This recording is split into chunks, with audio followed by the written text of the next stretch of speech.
جگر سلوات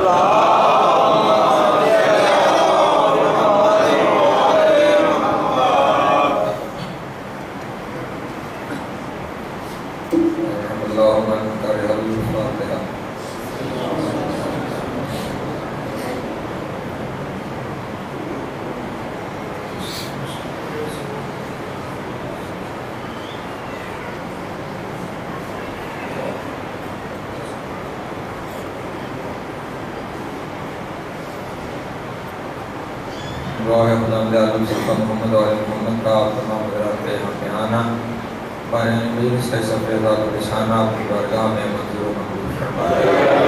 آپ جتنے حضرات یہاں پہ تشریف فرما ہے، جتنی حاجتیں لے کر آئے ہیں مولا اپنی حاجت پوری فرمائے، جو پریشان حال ہیں مولا پریشانیاں دور فرمائے، جو مقروض ہیں ان کے قرض غیب سے ادا ہو جائیں، جو بے روزگار ہیں مولا عزت مولا روزگار عطا فرمائے، جو باروزگار ہیں مولا رزق میں برکت عطا فرمائے، جو حج و زیارات کے مشتاق ہیں مولا حج و زیارات نصیب فرمائے، جو بے اولاد ہیں مولا اولاد نرینہ عطا فرمائے، جو با اولاد ہیں ان کی اولاد کو نیک پاک اور صالح بننے کی توفیق عطا فرمائے، جو بیمار ہیں مولا شفائے کامل وعیدہ نصیب فرمائے۔ ابھی ایک مومن مقصود یہ کہا گیا ہے مولا انہیں شفائے کامل وعیدہ نصیب فرمائے۔ پر امین آپ کے بانیان مجلس کے اور وہ جن کا کوئی دعا کرنے والا نہیں رہ گیا مولا سب کی قبر اور محشر کی منازل آسان فرمائے، شفاعت محمد و آل محمد نصیب ہو، حسین کی جنتوں میں اعلیٰ مقام عطا ہو۔ لاکھوں دعاؤں کی ایک ہی دعا وارث زمانہ کا ضرور جلد ہو جائے، ہم مولا کے نام پر چاکر میں شمار ہو، امام کی قربت نصیب ہو دوری نصیب نہ ہو، خاتمہ بالخیر ہو عقائد حقہ کے ساتھ۔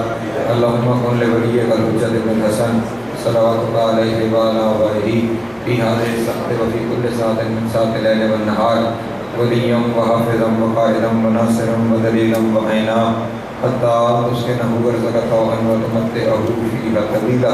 اللهم صل على محمد وآل محمد وعجل فرجهم وسهل مخرجهم وارحمهم من الجن والانس من الاولين والآخرين۔ یا کاشف الکرب وجه الحسین علیہ السلام اکشف کربی و کرب المؤمنین بحق اخیک الحسین علیہ السلام۔ ایسی صلوات پڑھیں کہ تمام دعائیں مستجاب ہو جائیں۔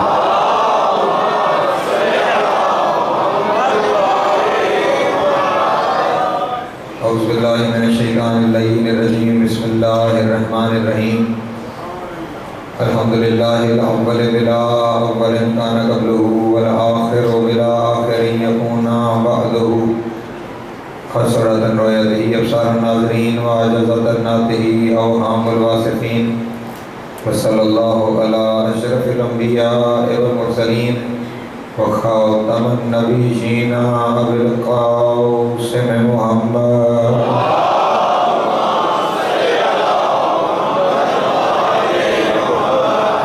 الطیبین الطاہرین المعصومین الشرفاء الذین اذهب اللہ عنہم الرجس وطہرہم تطہیرا۔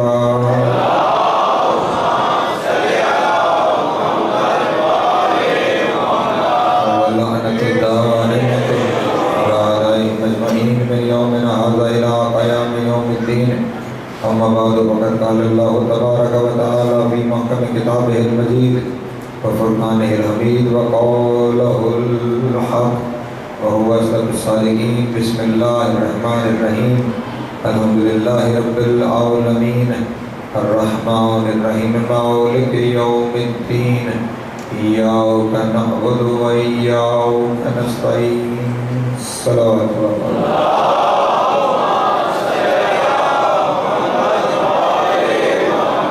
پھر بھی ایک دفعہ بلندر صلوات پڑھتے ہیں۔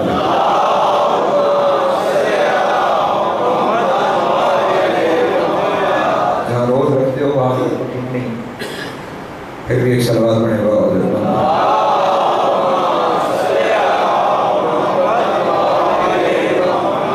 توجہ ہے، گفتگو شروع کی جائے۔ عشرہ اربعین امام حسین علیہ السلام، اور آج مسلسل ہماری یہ چھٹی نشست ہے۔ سلسلہ گفتگو جس عنوان کے تحت آگے بڑھ رہا ہے وہ عنوان ہے فضائل معصومین فی کلام رب العالمین۔ خدا عالم کی عزت مآب کتاب سے اس کی بھیجی ہوئی عزت مآب ہستیوں کے فضائل آپ کے سامنے بیان کرنے کی کوشش کر رہا ہوں۔ اور یہ فضائل اس لیے نہیں بیان ہو رہے کہ ان فضائل کو بیان کرنے سے انہیں کوئی فائدہ ہے جو صاحب فضائل ہیں، بلکہ یہ فضائل بیان کرنے سے ہمیں فائدہ، ہم جو ان کی ماننے والے ہیں، ہم جو ان کے چاہنے والے ہیں، ان فضائل کے ذکر سے فائدہ ہمیں ہے۔ انہیں ساری دنیا مان لے تو ان کی عزت میں اضافہ کوئی نہیں ہوتا، ساری دنیا ان کا انکار کر دے تو ان کی عزت میں کمی کوئی نہیں آتی، کیونکہ وہ دنیا کے بنائے ہوئے نہیں، اللہ کے بنائے ہوئے ہیں۔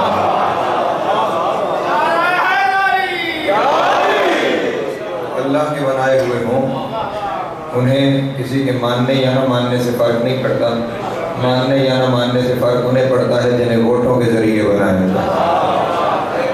یہاں پہ نہ ووٹوں کے ذریعے بنایا جاتا ہے نہ نوٹوں کے ذریعے بنایا جاتا ہے، یہاں خدا کی رضا ہے اور اس نے اپنی رضا سے اور اپنی مرضی سے ان ہستیوں کو چنا ہے، منتخب کیا ہے، اور ان کے فضائل بیان کرنے کا فائدہ ہمیں ہوتا ہے، ان کے فضائل بیان کرنے کا فائدہ ہمیں ہوتا ہے۔ رسول اللہ کی یہ حدیث ہے، من قرأ فضیلۃ من فضائلہ ومقرا بها غفر اللہ ما تقدم من ذنبہ وما تأخر۔ جو شخص علی کے فضائل میں سے کسی ایک فضیلت کو بیان کرے اور پھر اس پر قائم رہے، توجہ فرمائیے گا، یہ قائم رہنے والی شرط بڑی ضروری ہے۔ یار مجھے روز بندہ سیٹ کرتا ہے، وہ کہاں ہے؟ آواز نکل ہی نہیں رہی ویسے جیسے نکلتی ہے۔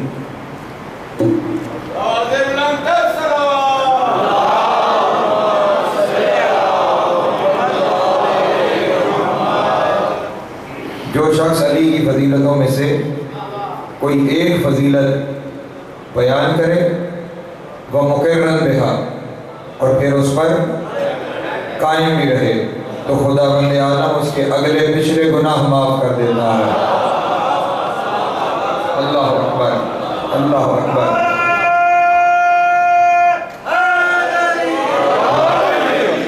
فضیلتوں میں سے ایک، ساری فضیلتیں نہیں، ساری فضیلتیں اور میرے تو آپ کے پاس کی بات ہی نہیں ہے۔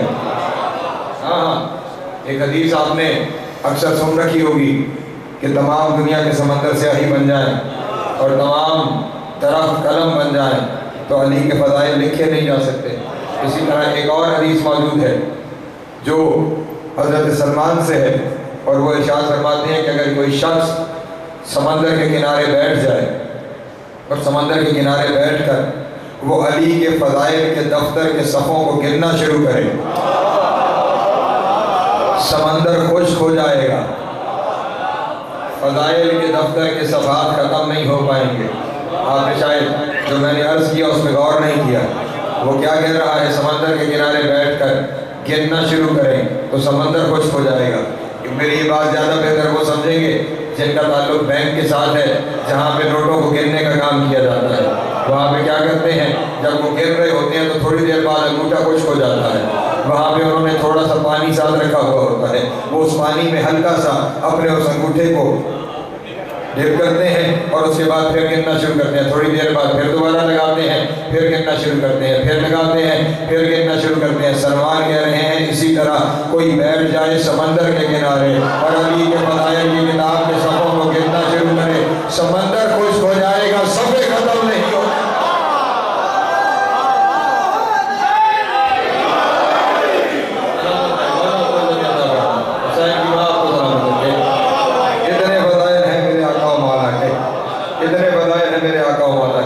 اور ہمیں کیا کہا جا رہا ہے؟ جو فضائل میں سے ایک فضیلت کو بیان کرے، ایک فضیلت کو بیان کرے، لیکن شرط کیا ہے؟ مقرن بہا، اس پہ قائم رہے۔ ہاں، ایسا نہ ہو ممبر کا معاملہ اور ہو بیٹھک کی بات اور ہو۔ ہاں، ممبر اور بیٹھک ایک ہونی چاہیے، اس پہ قائم رہے اور پھر اس کے بعد وہ اس کے گناہ اگلے پچھلے معاف کر دیے جائیں گے۔ دوسری جگہ پہ ارشاد فرمایا من کتب فضیلۃ من فضائلہ، جو علی کی فضیلتوں میں سے کسی ایک فضیلت کو لکھے تو جب تک اس کی سیاہی باقی رہے گی فرشتے لکھنے والے کے لیے استغفار کرتے رہیں گے۔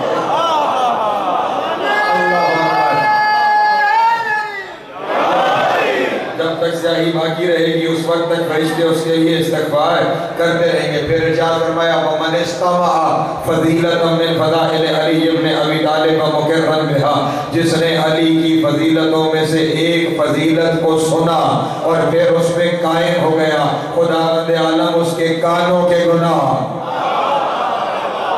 اللہ اکبر، خداوند عالم اس کے کانوں کے گناہ معاف کر دے گا۔ پھر فرمایا فَمَن نَظَرَ إِلَى فَضِيلَةٍ مِّن فَضَائِلِ عَلِيِّ بْنِ أَبِي طَالِبَ، اگر کوئی شخص علی کی فضیلتوں میں سے کسی ایک فضیلت کو لکھا ہوا دیکھے وَمُقِرًّا بِهَا، اور اس پر ایمان لے آئے، تو اللہ اس کی آنکھوں کے گناہ،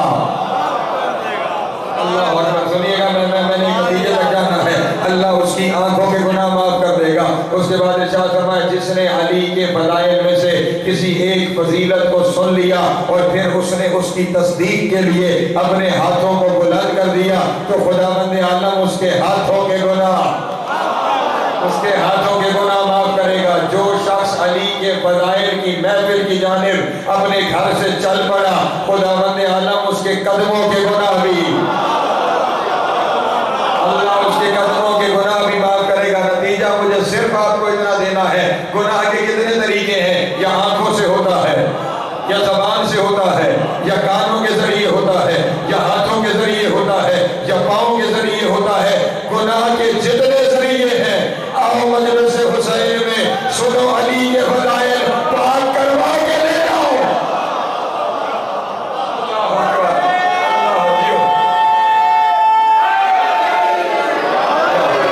سلامت رہے، مولا آپ کو عزت عطا فرمائے، حسین کی ماں آپ کو سلامت رکھے۔ یہ فضائل پڑھنے کا ثواب ہمیں ہے، یہ فضائل سننے کا فائدہ ہمیں ہے، ان فضائل کی طرف چلنے کا فائدہ ہمیں ہے۔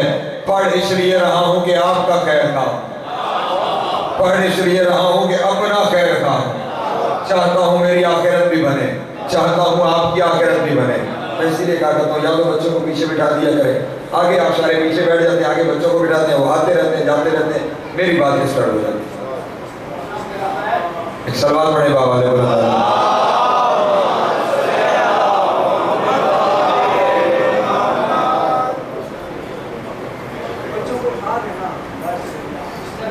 اب بیٹا جس نے اٹھنا ہے وہ ابھی اٹھ جائے، جس نے بیٹھنا ہے وہ پھر ہلے نہ جائے۔ یہ کا انتظامیہ اس بات کا خیال کریں۔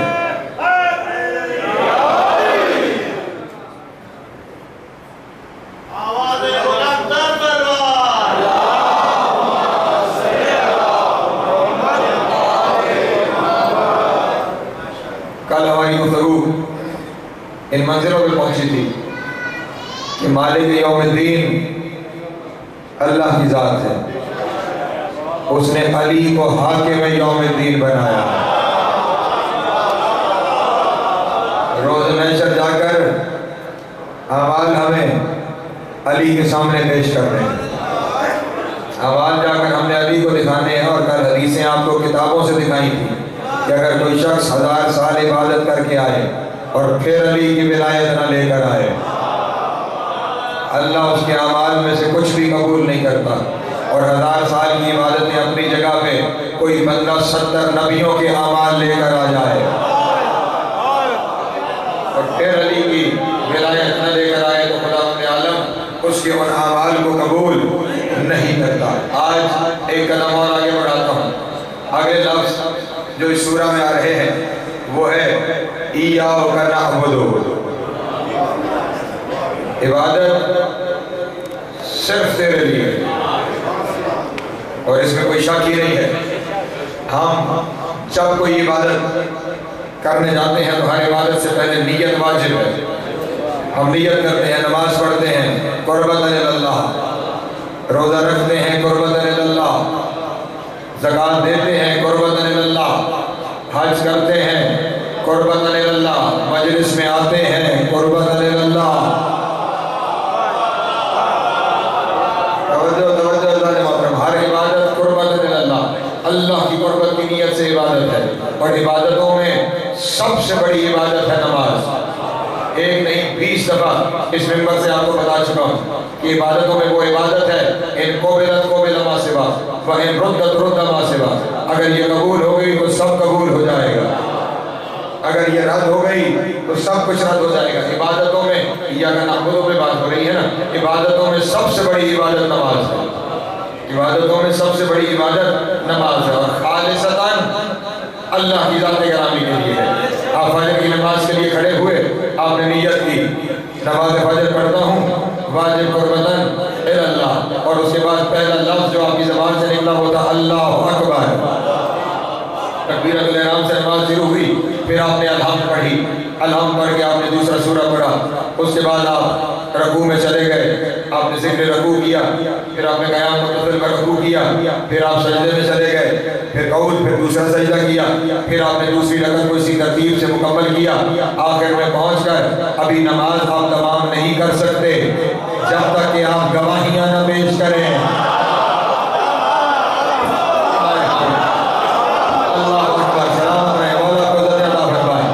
جب تک آپ گواہیاں نہ پیش کریں اس وقت تک آپ کی نماز مکمل نہیں ہوگی. ان گواہیوں کے بعد آپ کو پڑھنا پڑے گا 14 میں درود. اللہ اکبر, سلامت رہے, مولا قدرت عطا فرمائے. ان پہ درود پڑھنا پڑے گا. درود پڑھنے کے بعد انہیں سلام کرنا پڑے گا. انہیں کیا کرنا پڑے گا؟ سلام کرنا پڑے گا. عجب بات تھی, تلاش کرنے اللہ کو نکلے تھے.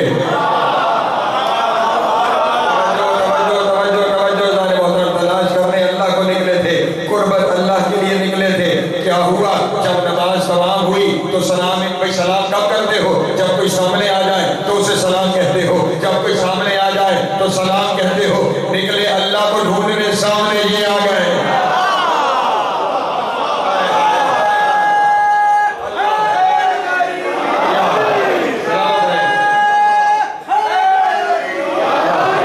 نکلے اللہ کی قربت کے لیے, سامنے یہ آ گئے. نکلے اللہ کی قربت کے لیے, سامنے یہ آ گئے. عبادتوں میں سب سے بڑی عبادت نماز, اور عبادت خالصتاً اللہ کے لیے, اس کے علاوہ کسی کی عبادت نہیں ہے. لیکن یہ پھر اس کا کرم ہے, یہ اس کا لطف ہے جو خالص اس کے لیے ہے.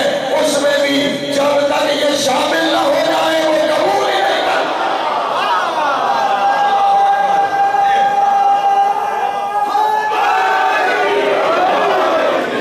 مولا کو جو عطا فرمائے. اور یہ عقیدہ صرف میرے مکتب کا تو نہیں ہے, امام شافعی نے بھی یہ کہا ہے, آل محمد تمہاری فضائل میں اس سے بڑھ کے کیا ہوگا؟ تم پہ درود نہ پڑھا جائے اللہ نماز قبول ہی نہیں کرتا. قبولیت نماز کی شرط ان کا ذکر ہے. یہ شامل نماز ہیں تو پھر نماز قبول ہوگی, اور اگر یہ شامل نماز نہیں, میں کیا کہا میں نے پچھلا جملہ, ملنے اللہ سے نکلے تھے. میں جملہ کہنے لگا ہوں, اب رہا مجھ سے نہیں جا رہا.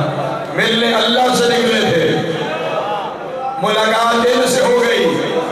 یہ خبر تو ہمیں مصطفیٰ نے دی تھی کہ تم رہ گئے, میں اللہ سے ملنے گیا تھا, وہاں بھی ملاقات علی سے.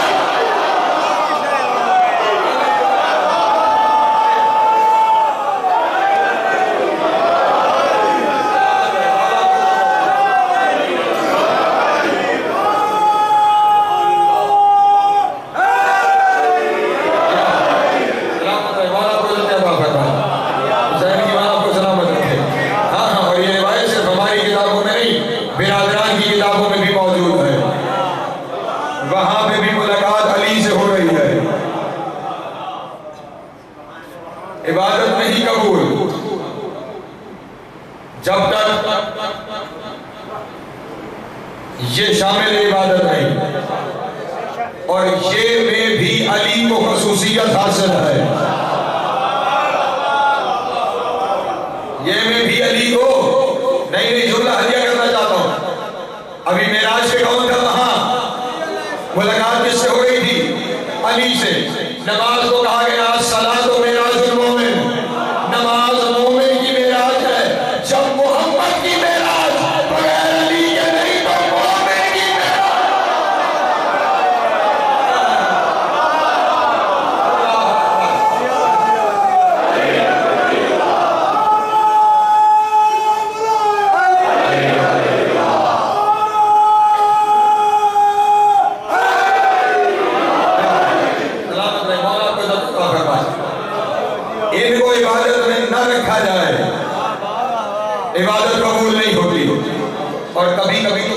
ایسے آ جاتا ہے، ابھی تو میں کہہ رہا ہوں ان کو نہ رکھا جائے تو عبادت قبول نہیں ہوتی، بلکہ ایک منزل ایسی بھی آتی ہے جہاں پہ اللہ کا حبیب یہ کہتا ہے ذکر علی جن عبادت، علی کا ذکر عبادت ہے، عبادت اللہ کی، ذکر علی کا نہیں توجہ فرما رہے، عبادت اللہ کی، ذکر علی کا، عبادت اللہ کی، ذکر علی کا۔ شاید کسی نے کہا یا رسول اللہ ہر ایک کے لیے تو ذکر کرنا ممکن نہیں ہے، ماحول ایسا ہو جاتا ہے، رسول نے فرمایا النظر الی وجہ علی عبادت، علی کا چہرہ دیکھنا عبادت، چہرہ علی کا عبادت اللہ کی۔ توجہ توجہ توجہ موزی کے کھانے وال، چہرہ علی کا عبادت اللہ کی۔ یا رسول اللہ وہ تو علی کو دیکھ لیں گے جو اس دور میں موجود ہیں، جو علی کو دیکھ نہ پائیں وہ کیا کریں؟ رسول نے ارشاد فرمایا حب علی جن عبادت،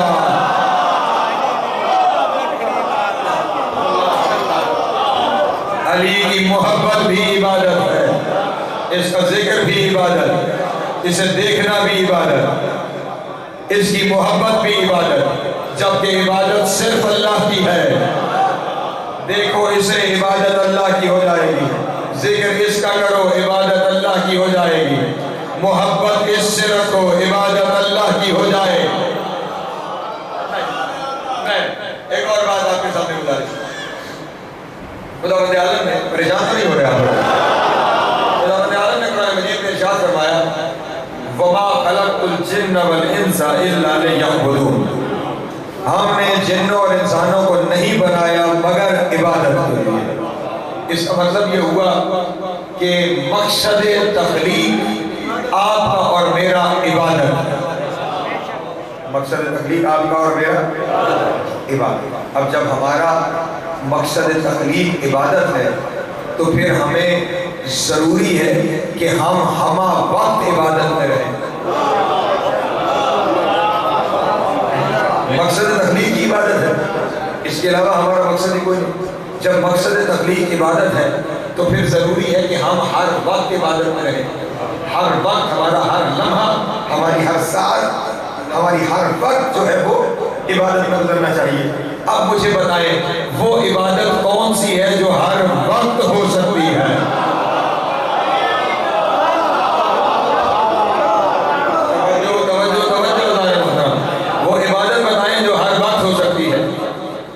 نماز میں نے کہا عبادتوں میں بڑی عبادت، لیکن کتنی دیر؟ 17 رکعتیں آپ پہ واجب ہیں، اور اگر مستحبات میں چلے جائیے تو 51 رکعتیں واجب ہیں۔ مستحب 17 مستحب، باقی 17 واجب، باقی 34 آپ کے لیے مستحب، یعنی 51 رکعت نماز بنے گی۔ اب ان 51 رکعتوں کو کتنی دیر میں پڑھ لیجیے گا؟ 51 منٹ۔ تفصیل سے پڑھیے گا 1 سے 2 منٹ، 2 منٹ ایک رکعت میں لگا لیجیے، 102 منٹ ہو گئے۔ اور تفصیل سے پڑھیے 150 منٹ، اور تفصیل سے پڑھیے 200 منٹ۔ کل کتنے گھنٹے بنیں گے؟ 3 گھنٹے۔ دن کتنے کا ہے؟ 24 گھنٹے کا۔ توجہ توجہ توجہ، وہاں پہ 3 گھنٹے پڑھ لو گے، دن 24 گھنٹے کا ہے، اور ہر وقت عبادت ضروری ہے۔ روزہ بھی عبادت ہے، بڑی عبادت ہے، سال میں 1 دفعہ، سال میں 1 دفعہ، اور وہ بھی 24 گھنٹوں میں سے بڑا لمبا ہو جائے گا تو 17 گھنٹے کا، اور وہ بھی سال میں 1 دفعہ۔ حج 1 دفعہ، زکوٰۃ جب نصاب ہوا، یہ ساری عبادتیں اپنے اپنے وقت کے لیے محدود ہیں، اور ہم خلق ہوئے ہیں اس عبادت کے لیے جو ہر وقت کرنی ہے، اور ہر وقت صرف ایک ہی عبادت ہو سکتی ہے، اور وہ ہے علی کی محبت۔ اللہ اکبر، اللہ اکبر۔ محبت وہ عبادت ہے جو ہر لمحے ہے، آپ کر کچھ رہے ہو، دل محبت میں ہے، آپ رزق کما رہے ہیں، دل میں علی کی محبت، آپ اولاد کو پڑھا رہے ہیں، دل میں علی کی محبت، آپ بازار میں خریداری کر رہے ہیں، دل میں علی کی محبت، کام اپنی مرضی کا کر رہے ہیں، دل میں علی کی محبت۔ یہ صرف واحد وہ عبادت ہے جو ہر لمحے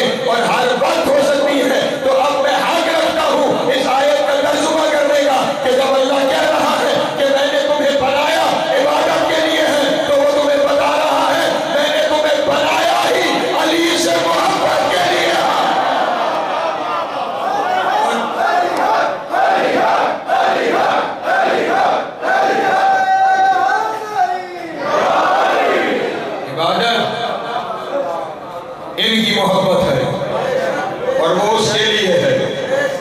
اب جسے اللہ سے بہت پیار ہے وہ ان سے محبت کرے. میں نے ہدیہ کر دیا ہے. جسے اللہ سے بہت محبت ہے وہ ان سے محبت کرے، کیونکہ اللہ ان کی محبت کو عبادت کہتا ہے. یہ ہے نعبدو جو ایاکا ہے، جو خالص عبادت صرف اس کے لیے ہے، وہ صرف محبت ہے. ورنہ جتنی عبادتیں ہیں ہر عبادت میں ریاکاری ممکن ہے. نہیں توجہ فرما رہے ہیں، ہر عبادت میں ریاکاری ممکن ہے. اور عبادتوں میں یہ بدبخت ذہن اوروں کو شریک کر لیتا ہے. کھڑے مصلے پہ ہوتے ہیں، دماغ بازار میں ہوتا ہے. کھڑے مصلے پہ ہوتے ہیں، دماغ بچوں کے اسکول میں ہوتا ہے. یہ محبت وہ واحد عبادت ہے جس میں کوئی شریک ہی نہیں ہے.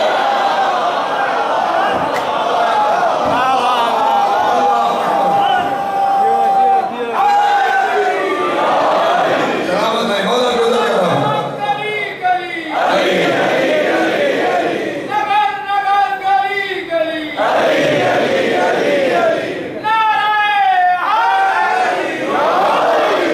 سلامت رہے، مولا کو ذکر کرو.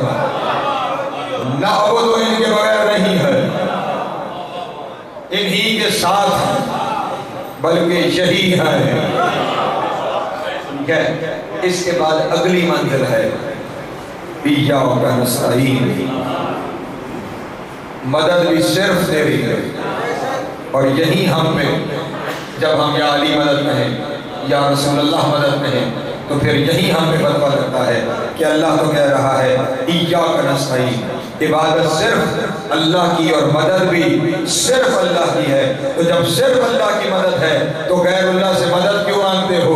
انہیں اتنا بتانا چاہتا ہوں، جس نے ایاک نستعین کہا ہے اسی نے ایاک نعبدو کہا ہے. جب نعبدو ان کے بغیر نہیں تو نستعین کیسے ہوگا؟ جب نعبدو ان کے بغیر نہیں مکمل ہوتا تو پھر نستعین ان کے بغیر کیسے مکمل ہوگا؟ اور کل کی تقریر میں آپ کو بتا چکا ہوں کہ اگر حصوں کو پکڑا جائے تو پھر قرآن سے کبھی ہدایت نہیں ہوگی. صرف اپنی مرضی کی چیزیں نکالو گے تو پھر وہ دین بنا لو گے جو تمہاری مرضی کا دین ہے. پورا قرآن سامنے رکھو گے تو وہ دین ہوگا جو اللہ کا بتایا ہوا دین ہے. جس نے یہاں کہا ہے ایاک نستعین، مدد صرف اللہ سے ہے. اس نے سورہ بقرہ میں ارشاد فرمایا وَاسْتَعِینُوا بِالصَّبْرِ وَالصَّلَاةِ، مدد مانگو صبر سے اور صلاۃ سے. اب نہ صبر اللہ ہے نہ صلاۃ اللہ ہے. نہیں توجہ فرما رہے وَاسْتَعِینُوا بِالصَّبْرِ وَالصَّلَاةِ، مدد مانگو صبر سے اور صلاۃ سے. نہ صبر اللہ ہے نہ صلاۃ اللہ ہے. لکھنے والوں نے ترجمہ کر دیا مدد مانگو، صبر سے مراد روزہ، صلاۃ سے مراد نماز. خنجر آپ کی گردن پہ ہے اور آپ کہہ رہے ہیں میں روزہ رکھتا ہوں قربتاً اللہ. تلوار سر پہ لٹک رہی ہے، نماز پڑھتا ہوں قربتاً اللہ. نہیں عزیزان محترم، یہاں پہ جس صبر اور صلاۃ کی بات ہو رہی ہے میرے امام سے پوچھا گیا، تفسیر میں جملے موجود نہ ہوں، میں مجھے امام باقر سے پوچھا گیا مولا یہ جو اللہ کہہ رہا ہے صبر سے مدد مانگو، صلاۃ سے مدد مانگو، یہ صبر کیا ہے، یہ صلاۃ کیا ہے؟ امام نے ارشاد فرمایا صبر سے مراد ہمارا نانا محمد ہے، صلاۃ سے مراد ہمارے بابا علی ہے.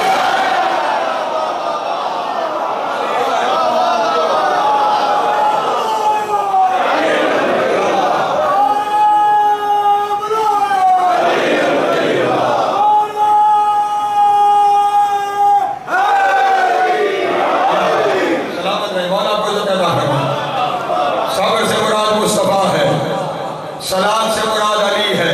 اس لیے اب نہ یا محمد مدد کہتے ہوئے شرمانا نہ یا علی مدد کہتے ہوئے شرمانا، کیونکہ اللہ کہہ رہا ہے ان سے مدد مانگو.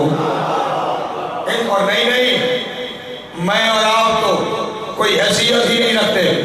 اللہ کے نبیوں کو مدد کی ضرورت ہو تو یہ کرتے ہیں. میں دلیل پیش کرتا ہوں آپ کے سامنے. اجازت ہے؟ پریشان ہے تو چھوڑ دیتے ہیں. حضرت حضرت نوح علیہ السلام کشتی بھنور میں آ گئے، طوفان کے بھنور میں کشتی آ گئی. میرے اللہ، میں تو نجی اللہ ہوں، یہ سفینہ نجات ہے، یہ بھی بھنور میں آ گئی.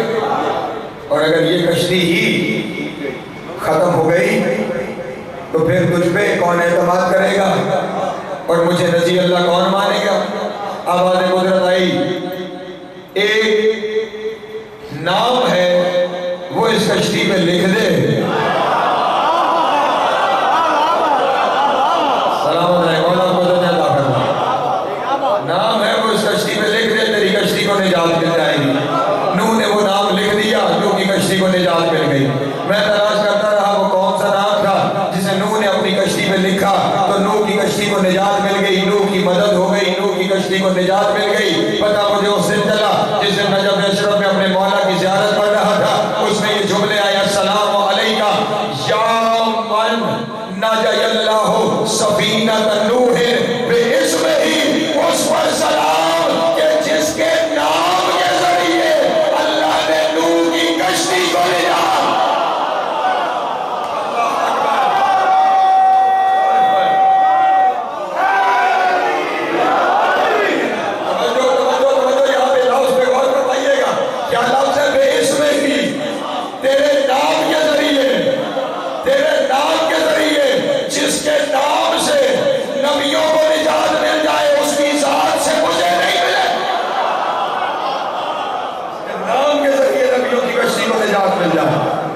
اس کی ذات سے ہمیں نجات نہیں ملے گی، نہیں. اس سے آگے پھر چلتا ہوں. حضرت ابراہیم علیہ السلام بتوں کو توڑا، بتوں کو توڑنے کے نتیجے میں نمرود نے سزائے موت سنا دی کہ آپ کو قتل کیا جائے. اب کیسے قتل کیا جائے؟ تلوار کے ذریعے قتل کیا جائے، کوئی اور ذریعہ اختیار کیا جائے. نمرود نے سوچا ایسا ذریعہ اختیار کروں کہ آئندہ آنے والی نسلوں کے لیے بھی عبرت بن جائے. اس نے بہت سوچنے کے بعد یہ فیصلہ کیا کہ ابراہیم کو آگ میں جلائیں گے. ابراہیم کو، اور تھوڑی آگ نہیں، پورے ملک کے عراق سے لکڑیاں اکٹھی کی گئی، 9 میل کے علاقے میں آگ جلائیں گے. 9 میل. آپ جب کبھی موقع ملے زیارات میں جائیں انشاءاللہ تو کوشش کیجئے کہ بابل جائیں. بابل وہ علاقہ ہے جہاں حضرت ابراہیم علیہ السلام آباد ہے. وہاں بابل میں وہ جگہ آج بھی موجود ہے جہاں وہ آگ جلائی گئی. مقام مولد ابراہیم بھی وہیں پہ موجود ہے جہاں حضرت ابراہیم ایک غار میں دنیا میں تشریف لائے تھے. کبھی وقت ہوا تو حضرت ابراہیم پہ ایک مکمل مجلس نہیں بلکہ حضرت ابراہیم کو وہ شخصیت ہے کہ جن کے اوپر ایک مکمل اشرا پڑھا جا سکتا ہے، ایسی عظیم ترین ہستی ہیں. تو وہاں پہ وہ جگہ آج بھی موجود ہے کہ جہاں پہ وہ آگ جلائی گئی. جب آگ جلائی گئی تو اب نمرود نے یہ کہا کہ میں اپنے دشمن کو خود جلتا ہوا دیکھنا چاہتا ہوں. تو اس نے پھر باقاعدہ ایک مینار تعمیر کروایا کہ اس مینار پر بیٹھ کر میں ابراہیم کو جلتا ہوا دیکھوں. اس مینار کے آثار بھی آج وہاں پر موجود ہیں. اس نے یہ طے کیا کہ اس مینار پر بیٹھ کر میں ابراہیم کو جلتا ہوا دیکھوں. اس نے مینار بنوایا اپنے لیے کہ یہاں پہ بیٹھ کے وہ ابراہیم کو جلتا ہوا دیکھے، لیکن اللہ کی حکمت اپنی ہے، یہ جبر مشیت ہے. مینار اللہ اس سے بنوا رہا تاکہ یہ بیٹھ کے دیکھے اور گواہ ہو جائے کہ ہوا کیا تھا.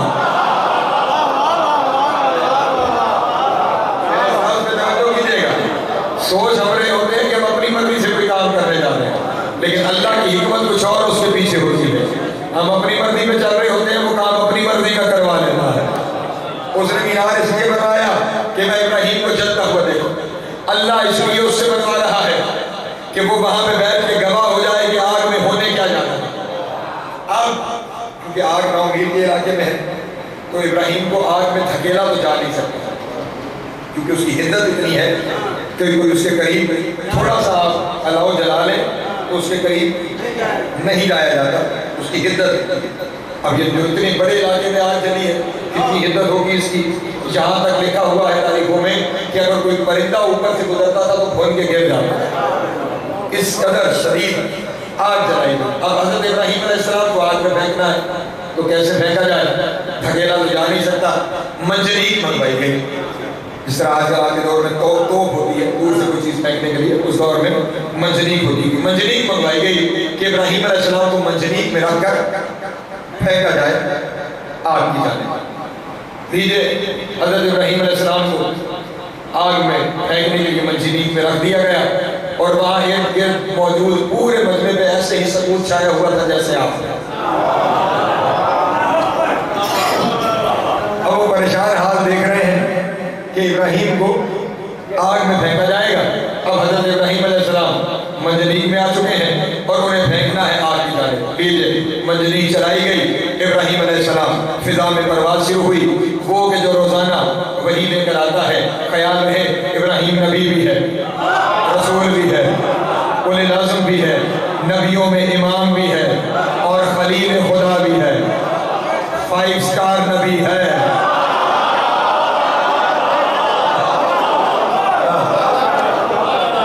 بڑے رنگ والا نبی بھی، رسول بھی، اولو العزم بھی، امام بھی، خلیل خدا بھی. آگ کی جانب جا رہے ہیں. جبریل نے خدا ولی عالم سے کہا میرے اللہ روز اس کے پاس وہی لے کے جاتا ہوں، میرے اللہ آپ کا دوست ہے، اجازت دیں میں جا کے مدد کروں، آپ کے نبی کو، آپ کے دوست کو اس آگ سے نجات دینا ہوں، ان کی مدد کروں. کہ جاؤ جبریل اگر مدد دیتا ہے تو کرو.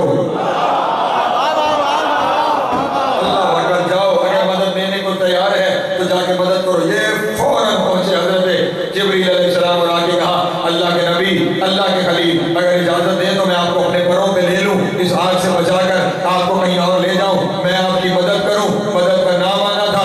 ابراہیم نے پکار کے کہا خبردار جبریل، آج اس کے علاوہ کسی کی مدد نہیں چاہیے جس نے نبی بنایا ہے.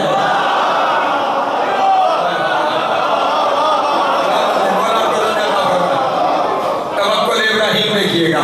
آج اس کے سوا کسی کی مدد نہیں چاہیے کہ جس نے مجھے نبی بنایا ہے، جس نے مجھے نبی بنایا ہے. حضرت جبریل واپس چلے گئے. میرے اللہ وہ تو مدد دینے کے لیے تیار نہیں، وہ تو کہتا ہے صرف تیری مدد چاہیے کہ جس نے مجھے نبی بنایا ہے. بس لیجیے ادھر حضرت ابراہیم علیہ السلام آگ کی جانب جا رہے ہیں. جہاں سے تاریخ عموماً ملوک میں نمرود کا بیان شروع ہوتا ہے. وہ کہتا ہے کہ میں نے دیکھا جیسے ہی ابراہیم آگ کی طرف آ رہے تھے تو میں نے اس جگہ کو دیکھا جہاں ابراہیم نے آگے گرنا تھا. تو میں نے ایک عجیب منظر دیکھا. وہاں پہ ایک تخت لگا ہوا تھا. اس تخت پہ ایک جوان بیٹھا ہوا تھا. اس جوان نے سبز رنگ کا امامہ پہنا ہوا تھا. اس جوان نے سبز رنگ کا امامہ پہنا ہوا تھا. اس نے آتے ہوئے ابراہیم کو اپنے ہاتھوں پہ وصول کیا. آگ کو پکار کے کہا یا نار کونی بردن و سلام علی ابراہیم، اے آگ ابراہیم کے لیے ٹھنڈی ہو جا. اور پھر اس نے ابراہیم کے بالوں میں ہاتھ پھیرتے ہوئے کہا ابراہیم آگ کھول، اللہ کی مدد آ گئی.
اللہ کی مدد کا نام ہی علی ہے. جب نبیوں کو ضرورت پڑے تو انبیاء کی مدد کے لیے علی آ رہے ہیں، انبیاء کی مدد کے لیے علی، اسی لیے رسول اللہ نے ارشاد فرمایا یا علی ایجد بکا نبیین سرن و ایجدنی جہرن، یا علی آپ کے ذریعے سارے نبیوں کی مدد کی گئی چھپ کر، اور میری مدد کے لیے آپ کو ظاہر کر دیا گیا۔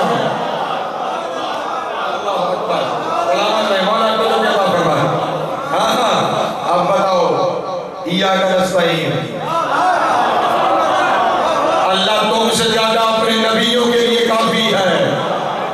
ہاں جن کے لیے وہ کافی ہے ان کی مدد بھی بغیر علی کے نہیں کرتا، وہاں پہ بھی علی کو مددگار بنا کے بھیجا جاتا ہے۔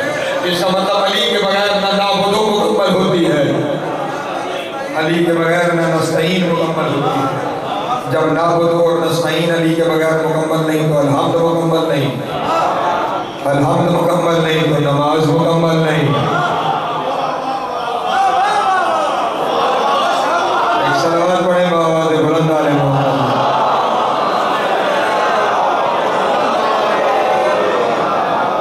وہ جو نبیوں کا مددگار ہے اس کی اولاد کو بیجار و مددگار زن محترم، رونے کے دن ہیں، گریہ کرنے کے دن ہیں۔ جو بقیہ چھوڑ کے آئی ہے وہ صرف گریہ کی نیت سے آئی ہے، جو شام چھوڑ کے آئی ہے وہ بھی صرف گریہ کی نیت سے آئی ہے۔ اور اس بقیہ والے کی اتنی حسرت ہے، وہ تو یہ کہہ کے دنیا سے گئی ہے میرے بچوں کو ایسے رویا کرو جیسے بوڑھی ماں جوان بیٹی کے لاش۔ اسی لیے اس مجلس میں بیٹھ کر کوشش کیا کرو آنکھوں سے آنسو بہائیں، اور اس سے زیادہ کوشش کیا کرو کہ زبان سے ہائے نکل جائے۔ ہاں زبان سے ہائے نکل جائے تاکہ وہ گواہ ہو جائے کہ یہ ہیں میرے بچوں کے رونے والے۔ اور یہ بھی آپ سے عرض کرتا ہوں، آپ یہاں سے اٹھ کے چلے جاتے ہیں، جب آپ چلے جاتے ہیں نا تو پھر رسول کی بیٹی، علی کی بیٹی اور حسین کی بیٹی کسی فرش عذاب پہ چلتی ہیں، اور حسین کی بیٹی علی کی بیٹی کو کہتی ہے بوٹی اماں یہاں جو مومن بیٹھا تھا نا دھاڑے مار کے روتا۔ پھر علی کی بیٹی رسول کی بیٹی کو بتاتی ہے یہاں جو مومن بیٹھا تھا نا دھاڑے مار کے روتا۔ اور جب یہ دھاڑے مارنے کا نام آتا ہے نا اس وقت 4 سال کی سکینہ کہتی ہے بوٹی اماں یہ کتنے خوش قسمت ہیں، یہ رو رہے ہیں، انہیں مارنے والا تو کوئی نہیں۔ میں اپنے بابا پہ ہائے کرتی تھی مجھے تمام سے مولا آپ کا گریہ قبول کرے، حسین کی ماں کا قبول کرے۔ رو لیا کرو، بس اسی رونے کا سبب مہیا کرنے کے لیے تو جملے بیان کر رہے ہیں۔ صحابی رسول ہے، نام ہے سہل بن سعد ساعدی، وہ بیان کرتے ہیں میں نے 60 ہجری میں حج کیا، حج کرنے کے بعد میں فلسطین کے سفر پہ چلا گیا، اور کہتے ہیں میں نے اپنے سفر کے دوران جب میں شام شہر سے گزرا تو سفر کا مہینہ تھا، جیسے ہی میں شہر میں داخل ہوا میں نے دیکھا بازار اور دربار سجائے جا رہے ہیں، لوگوں نے نئے کپڑے پہنے ہوئے ہیں، ہر کوئی ایک دوسرے سے گلے لگ کر مبارک دے رہا ہے۔ سہل کہتے ہیں میں نے سوچا کہ شہر تو مسلمانوں کا ہے اور سفر کے مہینے میں مسلمانوں کی تو کوئی عید نہیں ہے، پھر اللہ جانے یہ بازار دربار سجا کیوں رہے ہیں، یہ ایک دوسرے کو مبارک کیوں دے رہے ہیں۔ کہتا ہے میں چلتا ہوا ایک شخص کے پاس چلا گیا، لفظ سننا ساری رات ہونے کے لیے یہی لفظ کافی ہے۔ کہتا ہے جیسے ہی میں اس شخص کے پاس پہنچا تو میں نے اسے کہا کس مذہب سے تعلق رکھتے ہو؟ اس نے کہا ہم مسلمان ہیں، ہم مسلمان ہیں۔ کہا مسلمانوں کی تو سفر کے مہینے میں کوئی عید نہیں ہے، پھر خوشیاں کس بات کی منا رہے ہو؟ کہتا اس شخص نے ہنس کے مجھے کہا تو اجنبی لگتا ہے، تجھے بھی بتائے دیتا ہوں، ہمارے بادشاہ کا ایک باغی تھا، وہ مارا گیا۔ کر لو ہائے، کر لو ہائے، ہمارے بادشاہ کا اجرکم اللہ، اجرکم اللہ، ہمارے بادشاہ کا ایک باغی تھا، وہ باغی مارا گیا، اس کا سر نو کے نیزہ پہ سوار کر کے، اگلے جملے سننا، یہی رونے کے جملے ہیں، اس کا سر نو کے نیزہ پہ سوار کر کے کسی بازار سے گزار کے دربار لے جایا جائے گا، اور اس کے سر کے ساتھ اس کی بہنوں کو قید کر کے اسی بازار سے گزارا جائے گا۔ سر اور بہنوں کا نام آیا، سہل کیونکہ صحابی رسول ہے، تڑپ گیا، تڑپ کے کہنے لگا مجھے بتا کلمہ کس کا پڑھتے ہو، کلمہ کس کا پڑھتے ہو؟ کہتا اس شخص نے فوراً کہا محمد کا کلمہ پڑھتے ہیں۔ کہتا جیسے ہی اس نے کہا محمد کا کلمہ پڑھتے ہیں، میں نے اسے پلٹ کے کہا خیبر کا میدان تھا، مرہم یہودی کی لاش پڑی ہوئی تھی، اس کی بہن صفیہ نے گزرنا تھا، رسول نے ہمیں حکم دیا اس کے اوپر کپڑا ڈال دو، میری غیرت برداشت نہیں کرتی، بہن اپنے بھائی کا کٹا ہوا سر دیکھے، بہن اپنے بھائی کا لاشا دیکھے، ارے تم کلمہ محمد کا پڑھتے ہو، بھائی کو قتل کر دیا، سر کو کے نیزہ پہ پہن کر دی۔ اجرکم اللہ، اجرکم اللہ، اجرکم اللہ، مولا کا گریہ قبول کرے، جناب سید احمد کا ماتم قبول کرے۔ کہتا ہے میں نے اس شخص سے کہا مجھے بتا قیدیوں کا قافلہ کہاں سے آئے گا، قیدیوں کو کہاں سے لائے گا؟ کہتا اس نے مجھے بازار حبیبیہ کی طرف بھیج دیا، قیدیوں کو یہاں سے لایا جائے گا۔ جملہ سنو گے، سہل کہتا ہے 3 دن بازار سجدہ رہا، 3 دن قیدی بازار کے باہر انتظار کرتے رہے، جب بازار سج گیا دربار سے اجازت آ گئی، اعلان ہوا قیدیوں کو بازار سے گزارا جائے، ساتھ یہ بھی اعلان ہو گیا جس نے علی سے بدلے لینے ہیں، اجرکم اللہ، اجرکم اللہ، مولا تمہارا گریہ قبول کرے۔ لیکن بس اگلے جملے سننا، سہل کہتا ہے قافلہ اس انداز سے داخل بازار شام ہو رہا تھا کہ آگے آگے نیزوں کے سر تھے، بس روک کے جملے سنتے چلے جانا۔ کہتا ہے میں ہر سر کو غور سے دیکھتا رہا، ہر سر کو غور سے دیکھتا رہا، ہر سر دیکھ کے میرے دل میں خیال آتا تھا باغی لگتے تو نہیں، باغی لگتے تو نہیں۔ کہتا ہے میرا گمان اس وقت یقین میں بدل گیا جب ایک 6 مہینے کے بچے کا سر لایا گیا۔ کہتا ہے میں نے 6 مہینے کے بچے کا سر دیکھا، میں نے ماتم کر کے کہا جنگ نہیں ہوئی ظلم ہوا، ورنہ 6 مہینے کا بچہ کہا، میدان جنگ کہا، نو کے نیزہ۔ اجرکم اللہ، اجرکم اللہ، مولا کا گریہ قبول کرے، جناب سید آپ کو آج عطا فرمائے۔ اب اگلا جملہ سننا، کہتا ہے ابھی سر گزرے تھے، میں نے پیچھے دیکھا ایک بوڑھا قیدی ہے، میں نے لفظ کہا ہے، تم نے شاید توجہ نہیں کی، تم نے شاید توجہ نہیں کی، پیچھے ایک بوڑھا قیدی ہے، پیچھے ایک بوڑھا قیدی ہے۔ مجھے بتاؤ وہ بوڑھا تو نہیں تھا، اللہ جانے کیا ہوا کہ وہ بوڑھا ہو گیا، اللہ جانے کیا ہوا۔ اجرکم اللہ، اجرکم اللہ۔ لیکن سہل کا اگلا جملہ سننا، وہ کہتا میں نے دیکھا ایک بوڑھا قیدی ہے جس کی کمر چھپی ہوئی ہے۔ کہتا دور سے مجھے نظر آیا کہ اس کی گردن میں توق ہے، میں نے سمجھا شاید توق کے وزن کی وجہ سے اس کی کمر چھپی ہوئی ہے۔ کہتا لیکن جب میں چلتے ہوئے پاس پہنچا نا تو قیامت کچھ اور تھی، توق کی وجہ سے کمر نہیں چھپی ہوئی تھی، اس کے گلے میں ایک رسی تھی، اسی رسی میں ایک 5 سال کا بچہ تھا۔ جب وہ قیدی کمر سیدھی کرنے لگتا تھا، وہ بچہ رو کے کہتا تھا بابا سر نہ اٹھانا، بابا میرا سانس بند ہو جائے گا، بابا میری روح برباد۔ اجرکم اللہ، اجرکم اللہ، اجرکم اللہ۔ کمر جھکی ہوئی ہے، کمر جھکی ہوئی ہے۔ کہتا ہے میں قیدی کے پاس چلا گیا، بس 2 جملوں کی زحمت اور ہے۔ کہتا ہے قیدی کے پاس چلا گیا اور میں نے جا کے قیدی سے سوال کیا قیدی کہاں کا رہنے والا ہے، کہاں کا رہنے والا ہے؟ کہتا اس نے سر جھکائے ہوئے کہا مدینہ۔ اللہ اکبر، مدینہ۔ کہتا مدینے کا نام آنا تھا، میرا دل تڑپ گیا اور مجھے قیدی کا لہجہ جانا پہچانا محسوس